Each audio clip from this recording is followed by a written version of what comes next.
सुप्रभात दोस्तों। हम लोग हिंदी व्याकरण के अंतर्गत शब्द किसे कहते हैं और वाक्य किसे कहते हैं और वाक्यांश किसे कहते हैं ये हमने देख चुका था। आज हम लोग देखेंगे पद क्या है, पद किसे कहते हैं, इसके बारे में हम लोग क्या करेंगे, पढ़ेंगे। तो पद के बारे में लिखा गया है, जब किसी शब्द को वाक्य में प्रयोग किया जाता है, कोई भी शब्द हो उसको क्या हो, उसको क्या कर दिया जाए, वाक्य में प्रयोग कर दिया जाता है और उस शब्द का अन्य शब्दों के साथ संबंध स्थापित हो जाता है और क्या हो जाए, उससे एक व्याकरणिक रूप मिल जाता है, वही हमारा क्या कहलाता है, पद कहलाता है। हमने क्या कहा, जब किसी शब्द को किसी वाक्य में प्रयोग किया जाता है और उस शब्द का संबंध स्थापित हो जाता है और उसका क्या हो जाए, एक व्याकरणिक रूप मिल जाता है, वही हमारा क्या कहलाता है, पद कहलाता है। क्या कहलाता है, पद। यहाँ लिखा जैसे सत्यम अखबार पढ़ता है, तो ये हमारे क्या है, ये सभी हमारे शब्द है और इन्हीं शब्द को क्या कर दिया है, वाक्य में प्रयोग कर दिया गया है और उसका एक व्याकरणिक रूप, यहाँ क्या लिखा है, व्याकरणिक रूप मिल जाए तो वो क्या कहलाता है, पद कहलाता है। जैसे सत्यम क्या है, करता है, अखबार क्या है, कर्म है और पढ़ना क्या है, ये हमारा क्रिया है, ये हमारा क्या हो गया, ये हमारा व्याकरणिक रूप मिल गया, इसलिए इसे क्या कहेंगे, पद कहेंगे। फिर देखिए एक विशेष लिखा गया, क्या लिखा गया है, विशेष। कहा है कि जब किसी शब्द को अकेला, यहां देखेंगे, जब किसी शब्द को अकेला प्रयोग किया जाता है तो वह क्या कहलाता है, शब्द कहलाता है। लेकिन जब उसी शब्द को उसी शब्द को वाक्य में प्रयोग किया जाता है तो वो हमारा कहलाता है, पद कहलाता है। जैसे यहाँ एक उदाहरण लिखा है, मोहन पुस्तक पढ़ता है। क्या कर रहा है कि मोहन पुस्तक पढ़ता है। अगर इसी मोहन को हमने क्या कर दिया, बाहर निकाल दिया, अर्थात अकेला प्रयोग कर दिया, तो ये हमारा शब्द कहलाएगा। और इसी शब्द को, ये जो शब्द बाहर है, का बेटी का हो, इसी शब्द को क्या कर दिया जाए, किसी वाक्य में पिरो दिया जाए, किसी वाक्य में लिख दिया जाए, तो ये हमारा क्या कहलाता है, पद कहलाता है। हमने क्या कहा, जब किसी शब्द को अकेला प्रयोग किया जाता है तो वह शब्द होता है, लेकिन वही शब्द, यही मोहन शब्द क्या हो जाए, किसी वाक्य में, उसी शब्द को किसी वाक्य में प्रयोग कर दिया जाता है तो हमारा क्या कहलाता है, पद कहलाता है। इसके बाद एक और देखेंगे, अब इसके बाद देखेंगे हल किसे कहते हैं, हलंत किसे कहते हैं। इसको पढ़ाने के बाद ये हमारा क्या हो जाएगा, जो व्याकरण के अंतर्गत वर्ण, शब्द, वाक्य, वाक्यांश, पद, हल क्या होता है, ये हमने क्या कर दिया, डिटेल से पूरा बता दिया। उसके बाद मैं पढ़ाऊंगा स्वर किसे कहते हैं, उसके बाद हमारे यहां से प्रश्न बनना शुरू हो जाता है।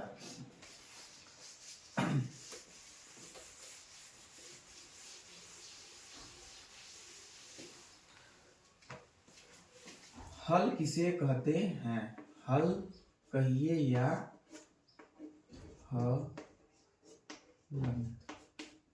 ठीक।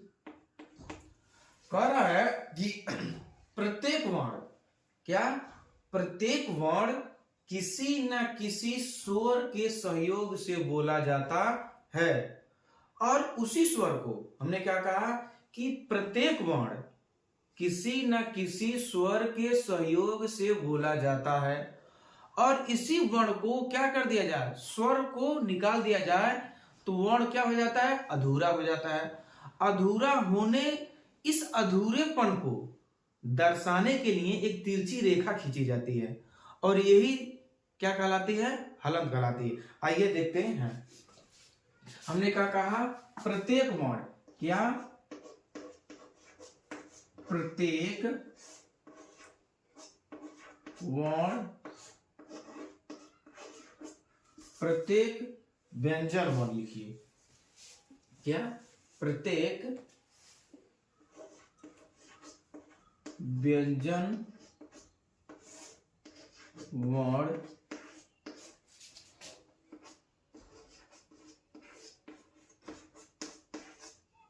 किसी स्वर के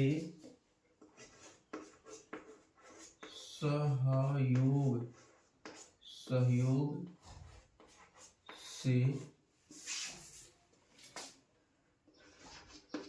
बोले जाते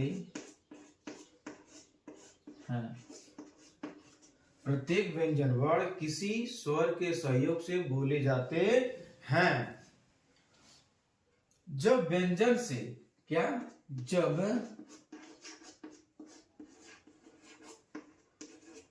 व्यंजन से स्वर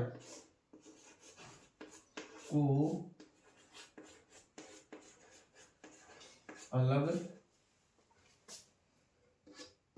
अलग किया जाता है तो वह व्यंजन अधूरा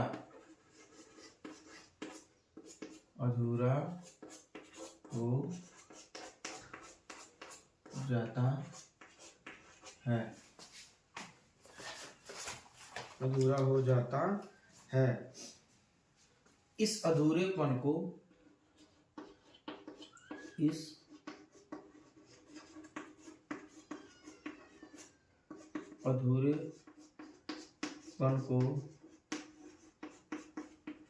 दर्शाने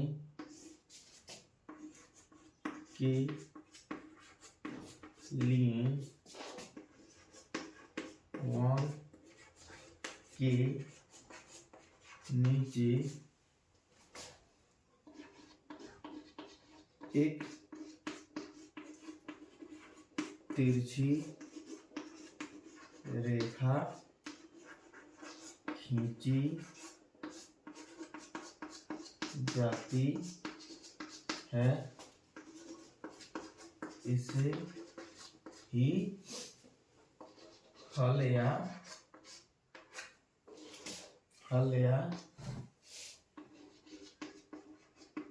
हलंत कहते हैं। हमने क्या कहा कि प्रत्येक व्यंजन वर्ण किसी स्वर के सहयोग से क्या होते हैं, बोले जाते हैं। जब व्यंजन से स्वर को क्या कर दिया जाए, अलग किया जाता है तो वह व्यंजन क्या हो जाता है, अधूरा हो जाता है। इस अधूरेपन को दर्शाने के लिए वर्ण के नीचे एक तिरछी रेखा खींची जाती है, इसे ही हल कहते हैं। जैसे उदाहरण देखते हैं, जैसे हमारा क्या है, क है। क हमारा व्यंजन है। अब ये व्यंजन किसी न किसी स्वर के क्या होता है, सहयोग से बोला जाता है। तो इसको हम अब इसका वर्ण विच्छेद करते हैं, तोड़ते हैं। तो अब देखिए ये हमारा व्यंजन है। अब इसी के नीचे क्या कर दिया, एक तिरछी रेखा खींच दिया और ये हमारा किससे मिलकर बनता है, अ से।